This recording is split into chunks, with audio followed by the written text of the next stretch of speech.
안녕하세요.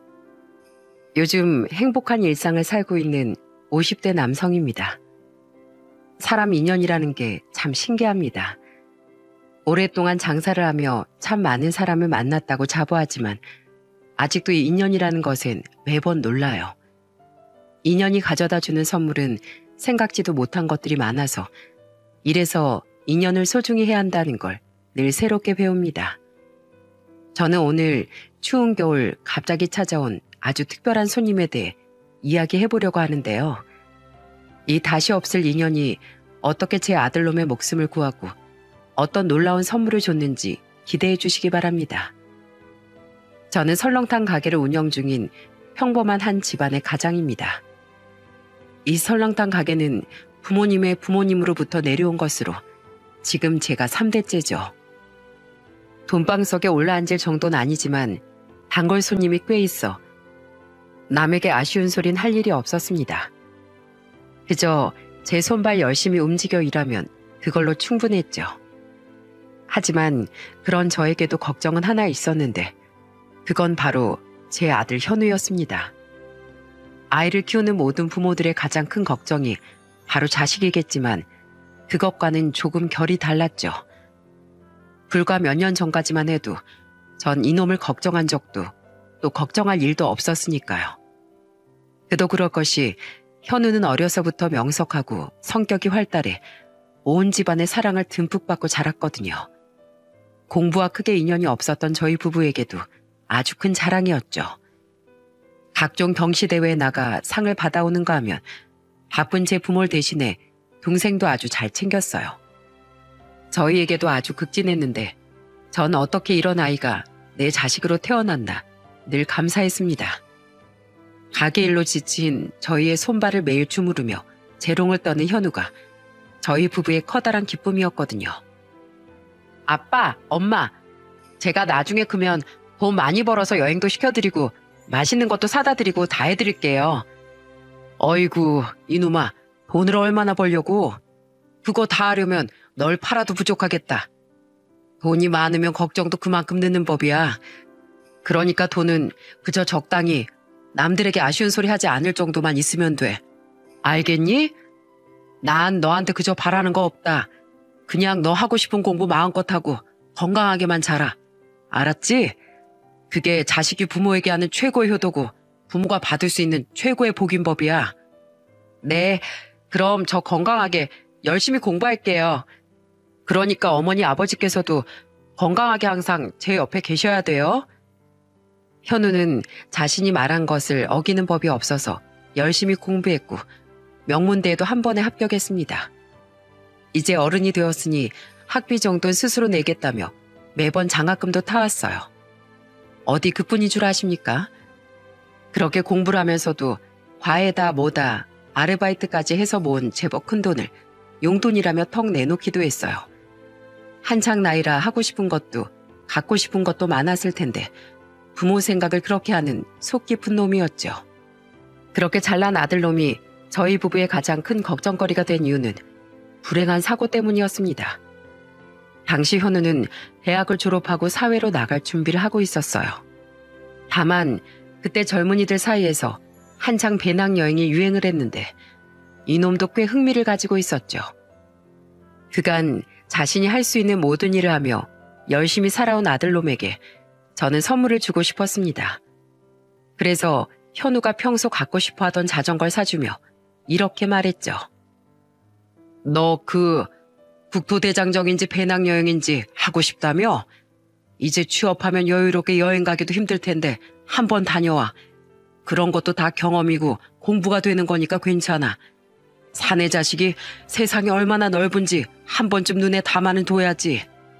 현우는 뛸 듯이 기뻐하며 여행을 준비했습니다. 어찌나 자전거를 애지중지 관리를 하는지 제 동생을 그렇게 아끼는 놈이 그 자전거만은 손도 못 대게 했죠. 일주일 정도 다녀올 거라며 매일 가게에서 돌아온 저희에게 제 여행 계획을 세세하게 이야기해 주기도 했습니다. 방 안에 지도며 여행책 따위를 펼쳐놓곤 하나하나 손가락으로 짚어가며 눈을 반짝였죠. 그렇게나 좋아하는 아들놈을 보고 있자니 참 감회가 새로웠습니다. 자기 관리가 워낙 철저한 녀석이라 그간 하고픈 것도 꾹 참았을 텐데 이렇게 애 같은 모습을 볼 수 있어 덩달아 즐겁고 기뻤죠. 하지만 전 그때 현우에게 자전거까지 사주며 여행을 부추긴 것을 평생 후회하게 되었습니다.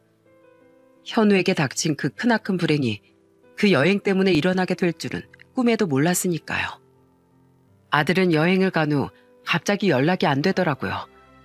날은 어둑해지고 비도 그쳤는데 하루에도 몇 번이고 온갖 시시콜콜한 사진을 보내고 전화라던 놈이 간간무소식이었어요. 결국 극도로 불안해진 저희 부부는 급기야 가게 문을 닫고 전화를 기다렸습니다. 혹시나 무슨 일이 생기면 당장 차를 끌고 달려갈 생각까지 하면서 말이죠. 그렇게 가게 문을 닫고 한두 시간 정도 지났을까요? 밖이 완전히 어두워지고 나서야 전화벨이 울렸습니다. 발신인은 현우, 바로 아들놈이었죠. 저는 발신인을 확인하자마자 벼락같이 달려들어 냉큼 전화를 받았어요. 그럼 그렇지, 내 아들놈에게 무슨 일이 생길 리가 없지 생각하면서 말이죠. 너 현우 이놈아, 너 지금이 몇인 줄 알아? 너 대체 어떻게 된 거야? 아, 저기 김현우 씨 아버님 되십니까? 여기 병원입니다. 다름이 아니라 아드님께서 지금 사고가 나서 저희 병원으로 이송이 됐는데 아무래도 급히 와주셔야 할 것 같습니다. 병원 관계자의 말에 따르면 현우는 폭우 속에서 마주 달려오던 차와 부딪혀 사고가 났다고 했어요. 저희 부부는 곧장 병원으로 가 아들을 찾아 헤맸습니다. 그리고 여전히 정신을 차리지 못하고 누워있는 아들놈을 발견하고 그 자리에서 쓰러지듯 주저앉아 목 놓아 울었습니다. 아이고, 이놈아, 이게 다 무슨 일이야? 이게 다 무슨 일이냐고. 너 또 장난하는 거지? 그치? 애미가 왔는데 왜 여직 이러고 누워있어? 정신 차려봐 이놈아. 그만 자고 일어나서 다 거짓말이라고 해. 제발 일어나라고. 현우야, 아이고 현우야, 눈 좀 떠봐. 엄마 왔어. 엄마 왔다고. 제발 좀 일어나봐. 당신 내 그러게 불안하다고 했잖아. 날씨가 영 심상치 않은 게 현우가 이러고 연락 한 통 없을 애가 아닌데 내가 그랬잖아. 알 수 없는 온갖 호수를 꽂고 붕대를 칭칭 감은 아들의 모습은 처참하기 이를 데가 없더군요.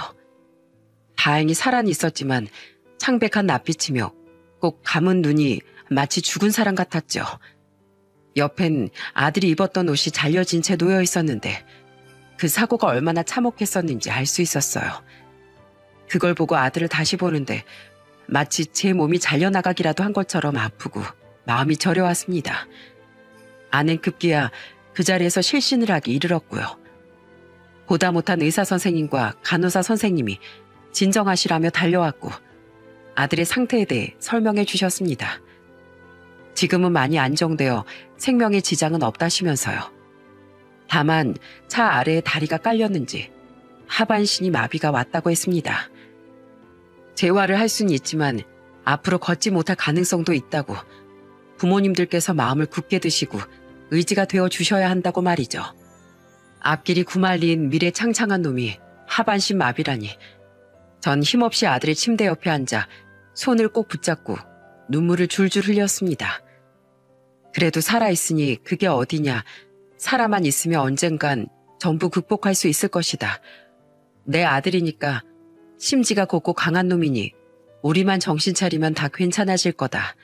몇 번이고 되뇌면서요. 하지만 며칠 뒤 겨우 정신을 차린 현우는 이 소식을 듣고 그야말로 절망했습니다.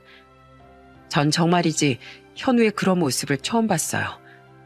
늘 밝고 침착하고 사람 좋던 그놈이 울며 불며 절규하는데 도저히 지켜볼 수가 없는 지경이었습니다. 선생님, 저 그럼 다시 못 걷나요? 재활하면 걸을 수 있는 거죠? 그럼 괜찮아지는 거 맞죠? 선생님, 말씀 좀 해주세요. 네? 저 이제 막 졸업했어요. 곧 취업도 해야 하고 돈 벌어서 어머니 아버지 여행도 보내드려야 하는데 이러면 안 되는 거잖아요. 선생님, 그래 수술 같은 것도 있잖아요. 요즘은 수술하면 다 괜찮잖아요. 그죠? 선생님, 왜 아무 말씀이 없으세요?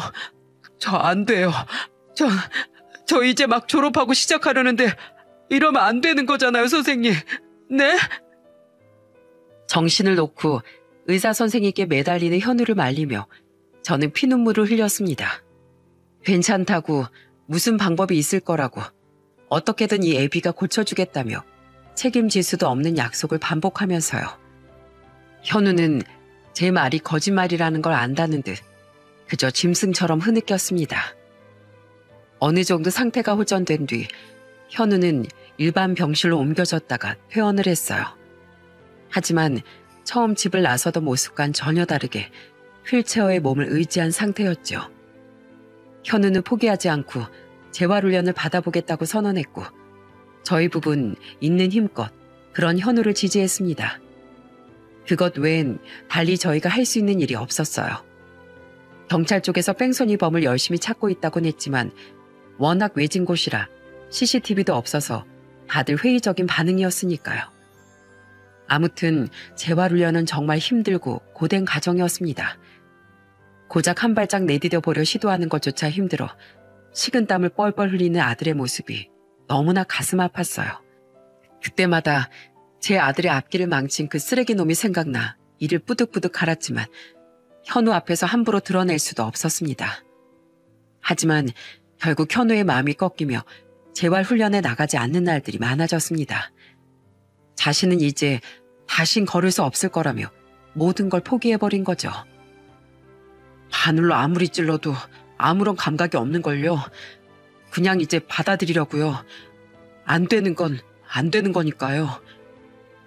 일견 침착한 듯 보였지만 아들의 얼굴엔 절망과 불안함이 가득했어요. 하지만 그런 자신의 마음을 이겨내고 어떻게든 살아보려고 노력하고 있었죠. 현우는 비록 재활훈련은 포기했지만 여기저기 이력서를 넣고 취업을 준비하고 있었습니다. 누구보다 열정적으로 다리 따위 아무 문제도 없다는 듯 말이죠. 하지만 사회는 생각보다 냉혹하고 비정하더군요. 성적도 자격증도 누구보다 완벽한 현우였건만 매번 서류조차 통과하지 못하고 면접에 떨어졌습니다. 한 번은 서류가 통과되어 면접을 보러 갔는데 휠체어를 타고 온 현우를 보고 면접관이 그랬다더군요. 우리 회사는 외근 나갈 일도 많은데다 그런 몸으론 회사 안에선 돌아다니기도 힘들 거라고요. 보통의 정상적인 사람들도 힘들어하는데 다리도 비정상인 당신이 일다운 일을 할 수 있겠냐면서요. 현우는 면접관을 향해 한마디 하고 그대로 면접장을 빠져나왔다고 합니다. 면접관님을 보니 귀사가 근로자를 어떻게 대우하는지, 장애를 가진 사람들을 어떻게 생각하고 어떤 이념을 가졌는지 잘 느껴집니다. 전 어떤 고된 일도 극복하고 열심히 일할 의지가 있지만 아무래도 기사와는 방향성이 달라 함께 일하기 힘들 것 같습니다. 죄송하지만 이 면접은 없던 일로 하고 거절하겠습니다. 현은 그 일 이후 더욱 열심히 서류를 넣고 지원했습니다. 하지만 그뿐 아무것도 변하는 게 없더라고요. 매번 서류 심사에 탈락했다는 통보만이 쌓여갔죠. 현우는 조금씩 방에 틀어박히는 날이 많아졌고 급기야 술을 마시며 절규하기 시작하더라고요. 아버지, 사람들이 절 어떤 눈으로 쳐다보는지 아세요? 마치 제가 괴물이라도 된 것처럼 이상하게 봐요. 난 그냥 다리가 불편한 것뿐인데 어느 회사에서도 절 면접에 붙여주질 않아요. 내 다리가 불편하단 이유로 아무것도 못할 사람처럼 취급한다고요. 이렇게 살아서 뭐해요? 사람 취급도 못 받는데 아르바이트조차 구하기가 힘든데 어떻게 먹고 살아요? 네? 이럴 거면 차라리 그냥 확 사라지는 게 나을 것 같아요. 절망하는 아들을 보며 저와 아는 말로 설명할 수 없는 불안함을 느꼈습니다. 갈수록 말수가 줄어들고 표정이 사라진 아들의 얼굴이 불길하고 자꾸만 안 좋은 예감을 느끼게 했으니까요. 역시나 불길한 예상은 벗어나지 않았습니다. 아들은 극단적인 선택까지 하고 말았어요. 다행히 아내가 빨리 발견하는 바람에 위험한 위기는 벗어날 수 있었습니다. 아버지, 어머니, 이렇게 떠나는 절 부디 용서해 주세요. 이 세상이 너무 싫고 힘들어요. 왜 사고는 제게 찾아온 걸까요? 제 다리만 멀쩡했다면 이렇게 살진 않았을 텐데 왜 여행을 갔을까? 모든 것이 후회돼요. 자식으로 태어나 이승에서 못다한 효도는 나중에 다시 아버지 어머니 아래 자식으로 태어나 하겠습니다. 못난 자식 하나 때문에 너무 마음 아파하지 마세요. 그냥 좋은 곳으로 여행을 떠난 거라고 그렇게 생각해 주세요. 죄송해요. 정말 죄송합니다. 몇 번이고 아들의 유서를 반복해 읽으며 전 가슴을 내리쳤습니다. 가슴에 바위라도 올린 양 숨조차 쉬어지지 않는데 생살이 찢기는 듯 몹시도 고통스럽더군요. 온몸에 피가 마른 기분을 느끼며 저 안은 그런 현우를 도자기 다루듯 보살폈고요. 언제 어떤 일이 일어날지 몰랐기에 함부로 현우에게서 눈을 뗄 수가 없더군요. 까딱하면 자식 앞세운 부모가 되게 생겼으니 그 고통을 이루다 말할 수가 없었습니다. 하지만 먹고 살려면 어쨌거나 일은 해야 했고 결국 가게 문을 열어야만 했어요. 덕분에 아내와 저 작은 아들놈이 번갈아가며 그런 현우를 감시하고 보살펴야만 했죠. 그 후 몇 년간 저희 집은 겉보기엔 얼핏 평화로워 보였지만 그야말로 불안하고 위태로운 상황이었어요. 그래서 그날도 평소보다 조금 이르게 가게 문을 닫고 집으로 돌아가려던 참이었습니다. 불이 꺼진 가게 문을 잠그던 저를 향해 누군가 간절히 부탁하기 전까지 말이죠. 그분으로 인해 제 인생이 뒤바뀌는 순간이었습니다. 사장님, 지금 문 닫는 중이신 건 알지만 혹시 지금 설렁탕 한 그릇만 포장해 주시면 안 될까요? 제가 정말 너무 급해서 그럽니다.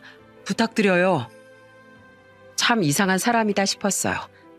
그도 그럴 것이 고작 설렁탕 한 그릇에 급할 일이 뭐가 있겠습니까?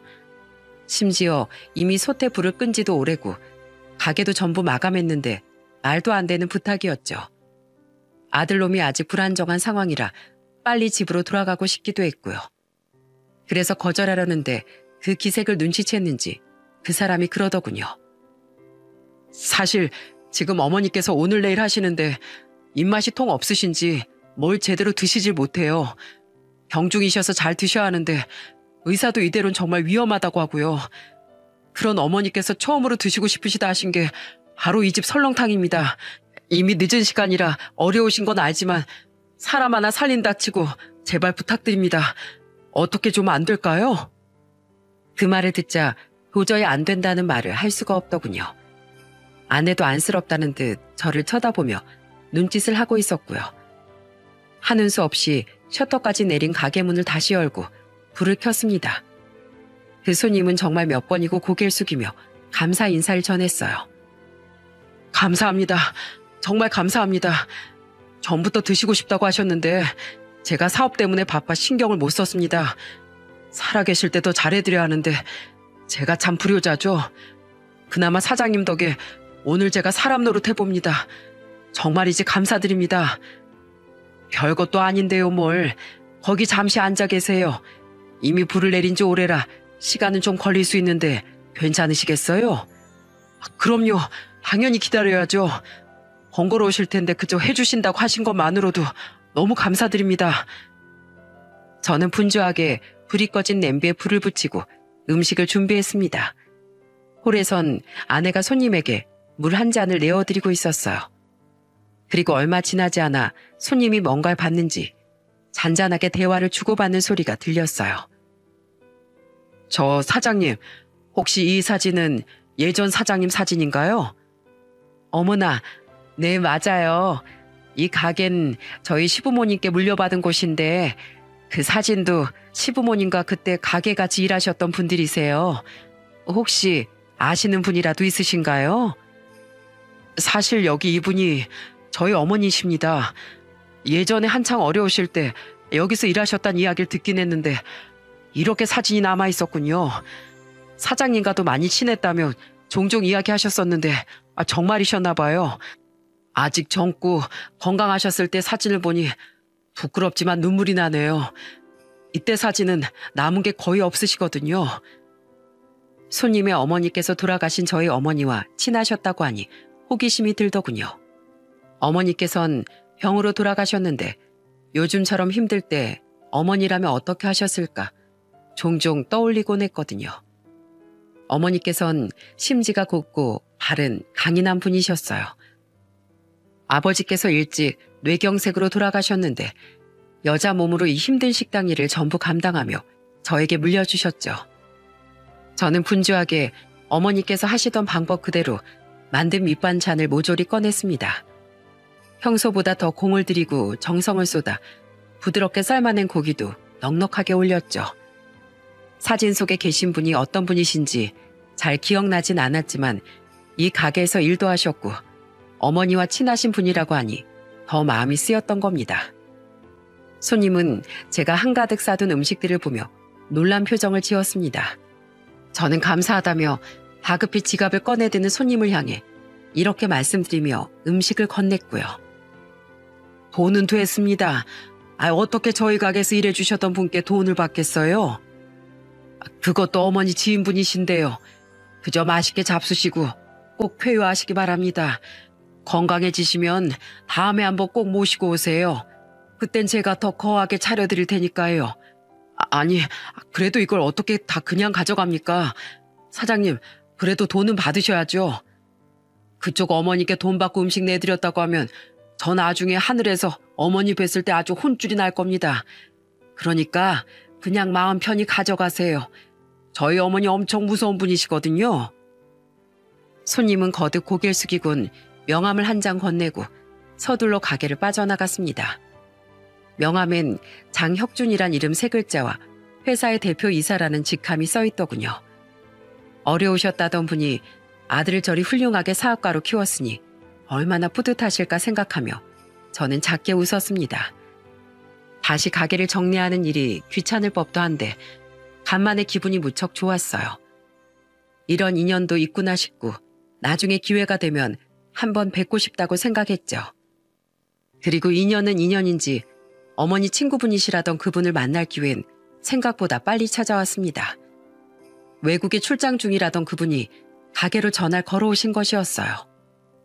사장님, 안녕하세요. 혹시 저 기억나실까요? 이틀 전 설렁탕 포장해 갔던 사람인데요. 다름이 아니라 제가 지금 사업 때문에 외국에 출장을 나왔는데 어머니께서 또 식사를 전혀 못하고 계시다고 해서요. 염치 없지만 사장님 댁 설렁탕이면 잘 드실 것 같은데 어떻게 배달이 좀 될까요? 배달비가 많이 나와도 괜찮습니다. 제발 좀 부탁드립니다. 그럼요, 됩니다. 안 그래도 꼭 한번 뵙고 싶었는데 제가 직접 배달해드리겠습니다. 정말 감사합니다, 사장님. 제가 이 은혜는 정말 꼭 갚겠습니다. 저는 선선히 알겠다 말씀드리고 아내에게 이야기한 뒤 정성껏 음식들을 포장했어요.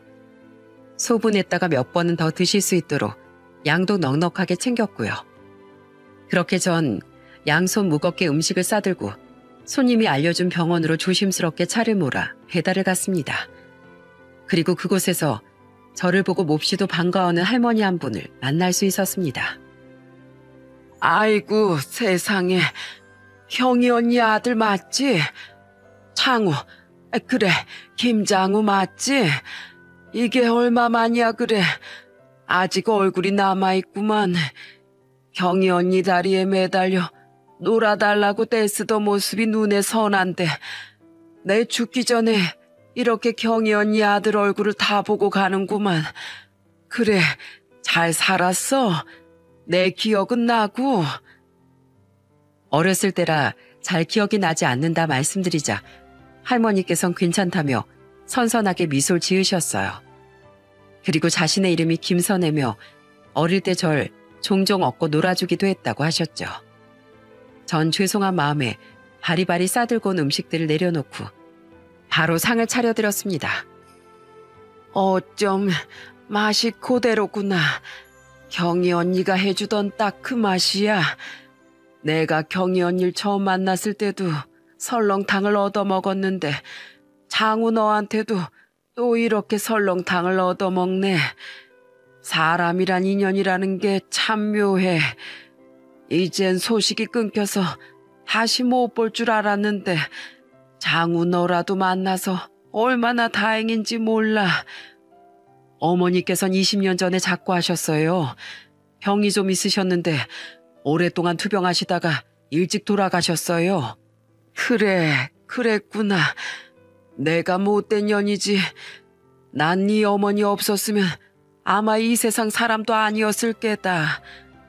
예? 할머니께선 어머니와 인연을 이야기하기 시작하셨습니다.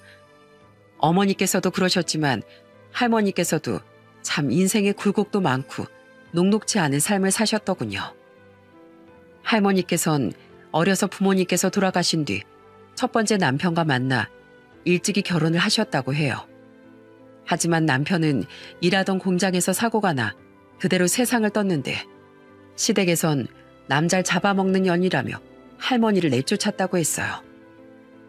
그렇게 시댁에서 쫓겨나 여기저기 일을 하다 아이를 가진 걸 알게 되었는데 차마 지울 수가 없으셨다더군요.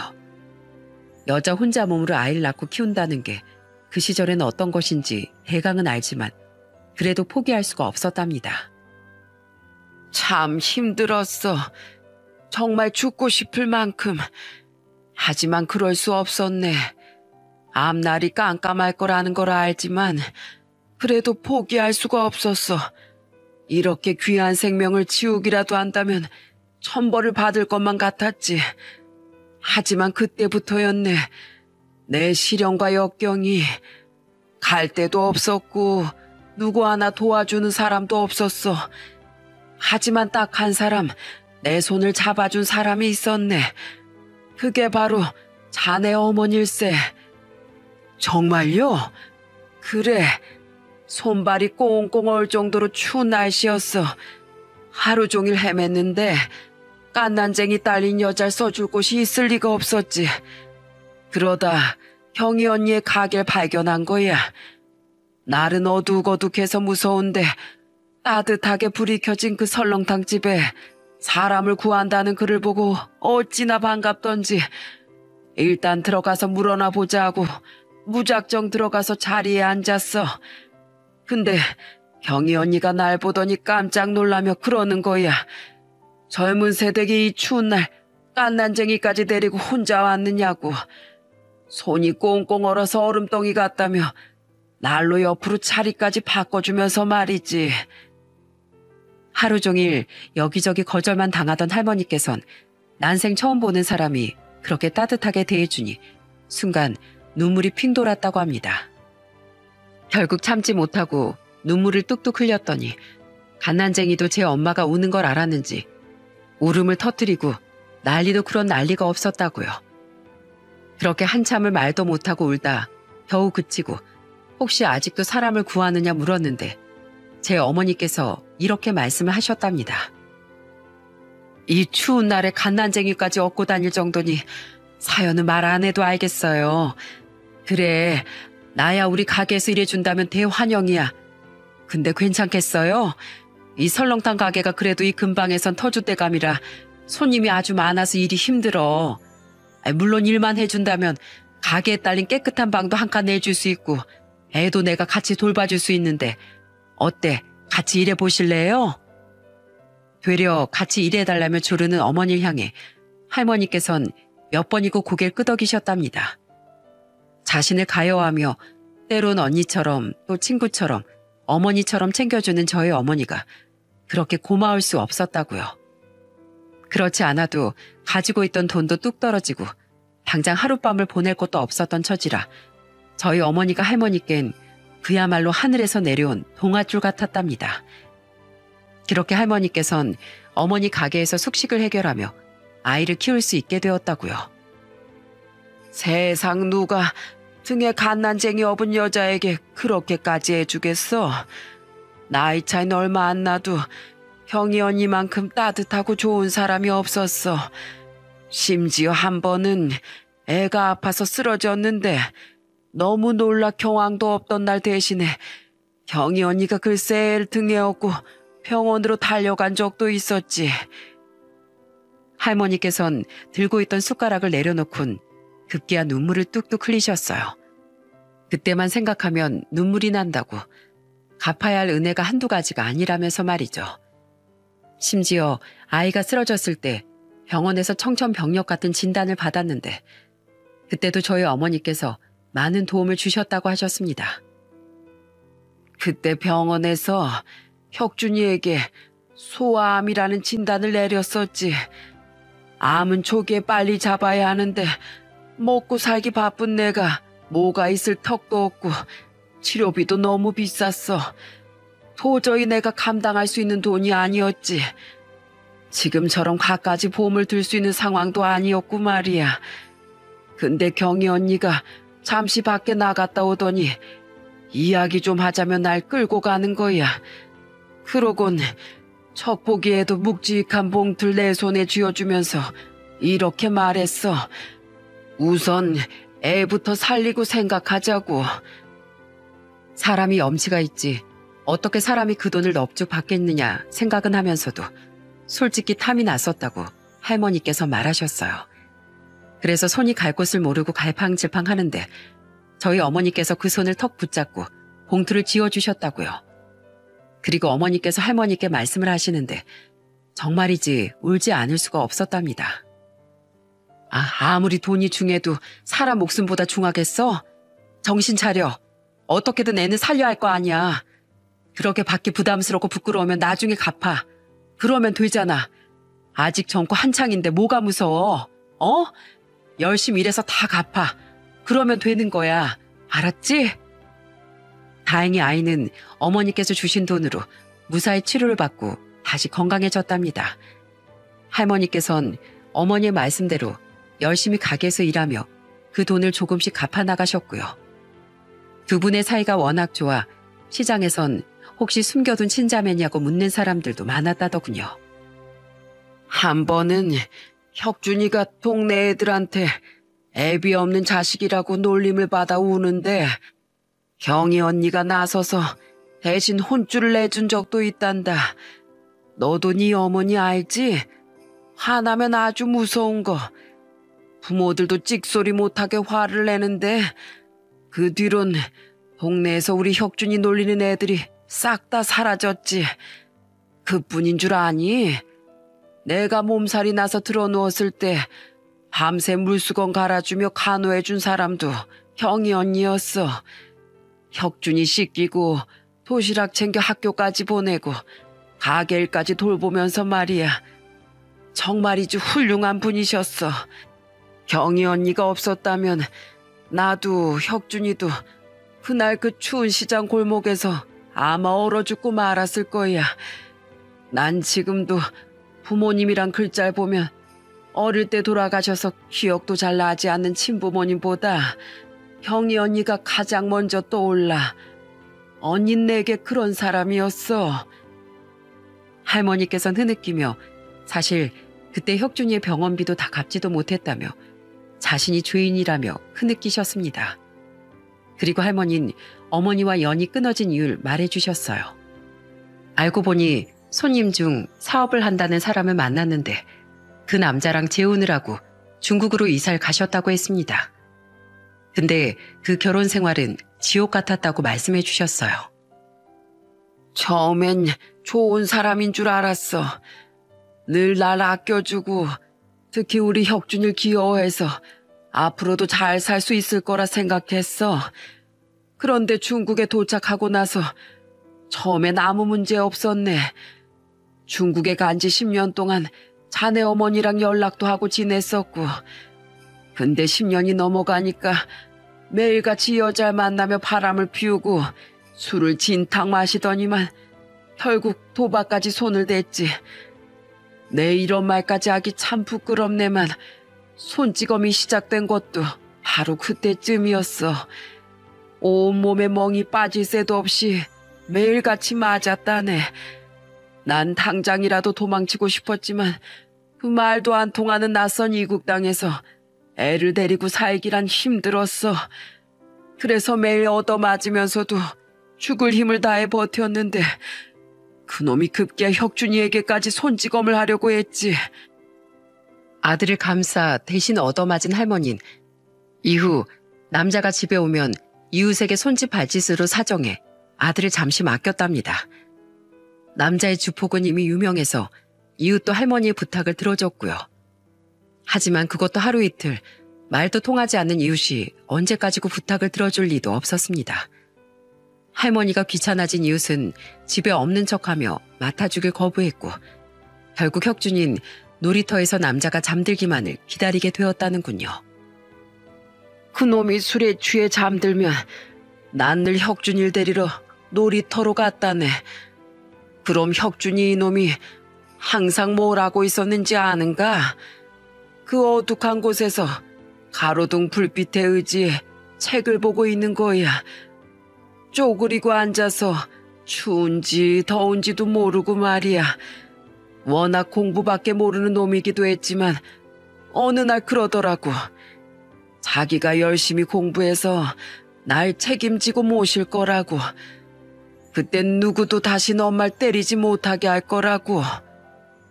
아들의 말에 할머니께선 정신이 번쩍 드셨답니다. 자신이 견딘다고 해결될 일이 아니라는 것을요. 그래서 한국으로 가겠다, 이혼하겠다 했지만 남자는 들어주지 않았답니다. 도망도 쳐봤지만 잡혀오길 수차례. 그렇게 세월은 야속하게도 흘러갔고 결국 할머니께선 그 남자가 죽고 나서야 겨우 한국에 돌아올 수 있었답니다. 급성 알코올 중독이었다는데 천벌을 받은 셈이죠. 그놈이 죽던 날 참 많이 울었어. 오해하지 말게. 슬퍼서가 아니라 기뻐서 울었으니까. 그놈의 술 때문에 내가 그 고생을 했는데 결국 자신도 술 때문에 죽다니. 하늘이 날 대신해서 벌을 내리셨다고 생각했지. 한국으로 돌아오신 할머니께선 어떻게든 열심히 살아보려 안 해본 일이 없었다고 했어요. 남자의 재산은 이미 술과 도박 여자 때문에 다 사라진 뒤여서 형편이 좋지 않으셨다고요. 그리고 그때 사실 이 가게에도 한번 오신 적이 있다고 하셨어요. 염치 없지만 그 세월을 겪고 한국에 돌아오니 제일 먼저 경희 언니가 보고 싶었어. 늦었지만 그간 연락 못해서 미안하다 사과하고 용서를 빌고 싶었지. 그런데 내가 가게에 왔을 땐 이미 언니가 없었다네. 그게 어림잡아 17년 전이었는데 그때 알았어. 경희 언니가 이미 3년 전에 세상을 떠났다는 걸 말이야. 그날 설렁탕 한 그릇을 시켜놓고 할머니는 몰래 참 많이도 오셨답니다. 어머니에 대한 죄스러움과 그리움으로 목이 메어 도저히 먹을 수가 없었다고요. 살아서도 다 갚지 못할 은혜를 어찌해야 할지, 언니가 자신을 얼마나 야속해 할지 알 수가 없었다면서요. 전 할머니께 어머니께선 다 이해하실 거라고 본래 그런 분이지 않느냐며 위로해드렸습니다. 할머니께선 자신이 죄인이라며 그 뒤로도 한참을 흐느끼셨고요. 할머니는 돌아가신 어머니를 많이 그리워하고 계신 걸로 보였어요. 그래서 어머니와의 추억이 그리워 그렇게 설렁탕을 주문하셨다고 하셨습니다. 사실 내가 음식을 잘 먹질 못하네. 먹지 못하더라도 자네 어머니가 해준 이 설렁탕을 냄새라도 맡고 싶었네. 사람은 죽기 전에 가장 보고 싶은 사람이 생각난다고 하던데 눈을 감기 전에 자네도 한번 보고 싶었고 이 설렁탕 맛도 보고 싶었네.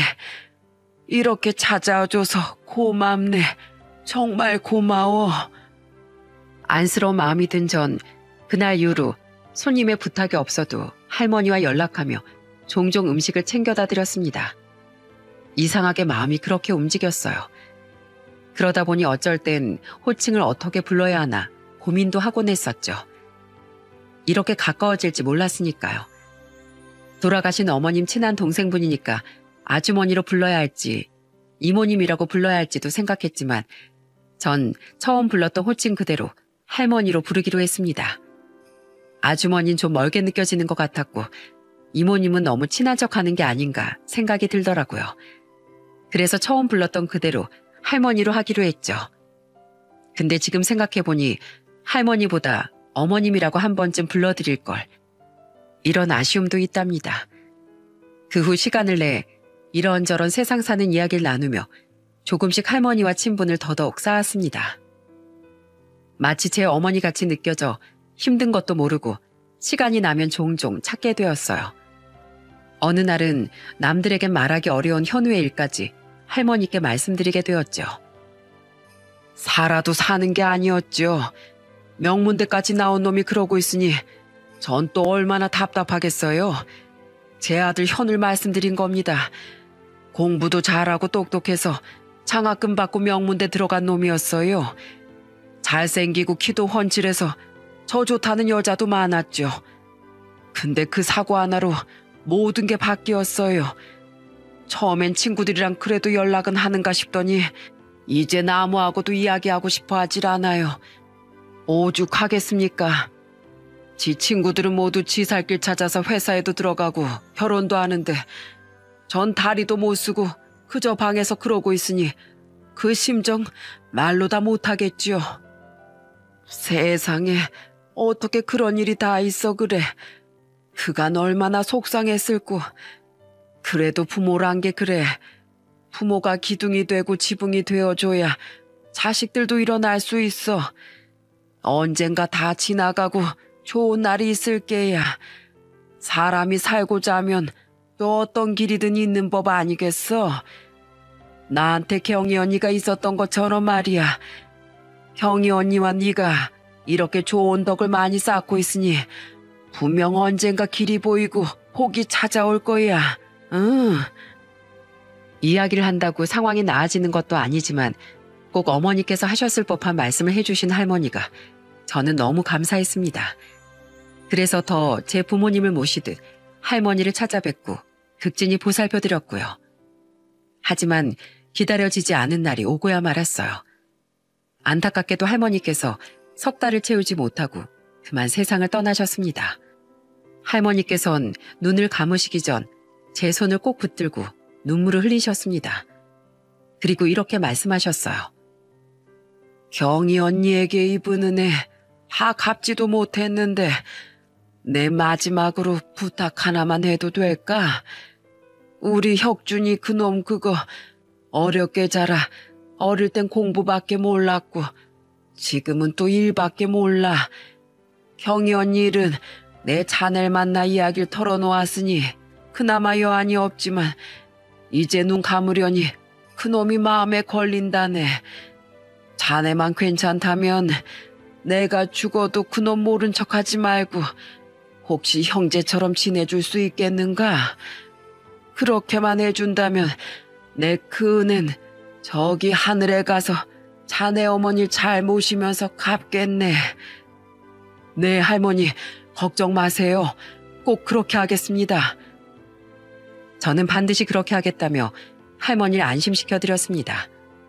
할머니께선 그제야 마음이 놓이시는지 살짝 웃으시곤 그대로 눈을 감으셨죠. 혁준인 이미 돌아가신 할머니를 끌어안고 오열했습니다. 지켜드리겠다 했는데 가시는 길도 지키지 못해 죄송하다며 어린아이처럼 울었어요. 그 모습이 어찌나 마음이 아프던지 마치 어머니께서 돌아가셨던 그날의 저를 보는 것 같았습니다. 저는 애써 눈물을 삼키고 그런 혁준이의 등을 두드리며 위로를 건넸습니다. 동생, 의사 선생님께서 그러시는데 고통 없이 평화로이 눈을 감으셨다는군. 마지막까지 동생 걱정을 하셨지만 내가 안심시켜 드렸다네. 혼자라 생각하지 말고 힘든 일 있으면 언제든 이야기하고 의지하게. 자네 어머니지만 사실상 내게도 어머니 같은 분이셨어. 그러니 우리 계속 호영호재하며 친형제처럼 의지하며 살아가자고. 혁준인 장례식 내내 몹시 슬퍼했지만 그래도 의연하게 할머니를 보내드렸어요. 저 또한 어머니를 2번 잃은 듯한 아픔으로 힘들었지만 할머니께서 제 어머니를 만나셨길, 그래서 지금 편안하고 행복하시길 기도했죠. 그렇게 장례를 치른 후 시간이 한 달 정도 지났을까요? 혁준이가 연락도 없이 불쑥 가게로 찾아오는 날이었습니다. 처음엔 또 가게에서 밥이라도 먹으려고 왔나 했는데 불쑥 너무나 갑작스럽고 놀라운 이야기를 꺼내더군요. 형님, 아시다시피 제가 자그마하게 사업을 합니다. 뭐 아주 크진 않지만 그래도 꽤 탄탄하고 복지도 많이 신경 쓰고 있어요. 근데 요즘 젊은이들이 눈에 차는 사람이 없더라고요. 회사에서 진행하는 프로젝트가 많아서 사람이 필요한데 너무 곤란하거든요. 생전 어머니께 듣자 하니 현우가 명문대까지 나온 인재라면서요. 혹시 괜찮으시면 제가 데리고 다니며 일을 좀 가르쳐 볼까 하는데 어떠십니까? 저는 너무 놀라 손살을 쳤어요. 솔직히 너무나 고맙고 기뻤지만 그렇게 사적으로 사람을 고용하면 회사에서 혁준이에 대해 안 좋은 이야기가 돌 수도 있으니까요. 그런데 혁준이는 그런 제 손을 잡고 눈물을 글썽이며 이렇게 말하더군요. 솔직히 어머니께서 입으신 은혜를 갚고 싶어 그럽니다, 형님. 어머니뿐만이 아니라 제 목숨을 구해주신 은혜도 있고요. 그때 그 큰 돈을 서슴없이 내주시지 않으셨다면 지금 이런 자리가 있었겠습니까? 그리고 그냥 단순히 은혜를 갚기 위한 게 아닌 것도 사실이에요. 회사에 사람이 부족한 것도 사실이고요. 부담 가지실 필요는 없습니다. 하지만 능력이 안 되는 놈을 억지로 데려다 일시키는 건 아닌지, 그런 거라면 내가 너무 미안하잖아. 물론 그렇게만 된다면 더할 나위가 없겠지만 그래도 한 회사를 운영하는 사장님인데 사람들이 뭐라고 할지도 걱정이 되고. 걱정 마세요. 그렇다고 면접을 전혀 안 볼 건 아니니까요. 저흰 사람의 외면보다 그 사람이 하고자 하는 마음이 있는지 성실하게 일할 능력이 있는지만 판단합니다. 그냥 무작정 말씀드린 건 아니니 걱정 놓으시고요. 그렇게까지 말하니 저는 거절할 수 없더군요. 솔직히 너무 고맙고 또 고마워서 제가 다 눈물이 나고 기뻤습니다. 현우에게도 물어보니 몇 년간 절망하며 술만 퍼마시던 놈이 갑자기 얼굴에 생기가 돌았어요. 하지만 그간 겪은 아픔 때문에 혹시 순진한 제 아버지가 어디서 사기라도 당한 건 아닌지 긴가민가 하면서 이것저것 물어봤습니다. 제 현재 상황 충분히 말씀하셨어요? 다리가 불편하다는 걸 말했냐고요, 아버지. 그런데도 절 채용해 준다고요? 저는 혁준이는 믿어도 된다며 그간의 일을 찬찬히 들려주었습니다. 근데 어떻게 그런 일이 있을 수 있냐며 놀라워하던 아들이 회사 이름을 듣고는 깜짝 놀라며 되묻더군요. 네? 거기라면 그냥 자그마한 곳이 아닌데, 아버지. 아버지께서 정말 거기 사장님을 아신다는 말씀이세요? 그래, 어디 그뿐이냐. 형님 아우하는 사이인데 그렇다고 바로 취업을 시켜주겠다는 건 아니니까 너도 이제 술 그만 마시고 정신 차려, 이놈아. 언제까지 예비 속을 썩일 거야? 면접도 보고 제대로 시험도 치러야 한다니까 한번 잘해봐. 이 예비 평생 소원이야.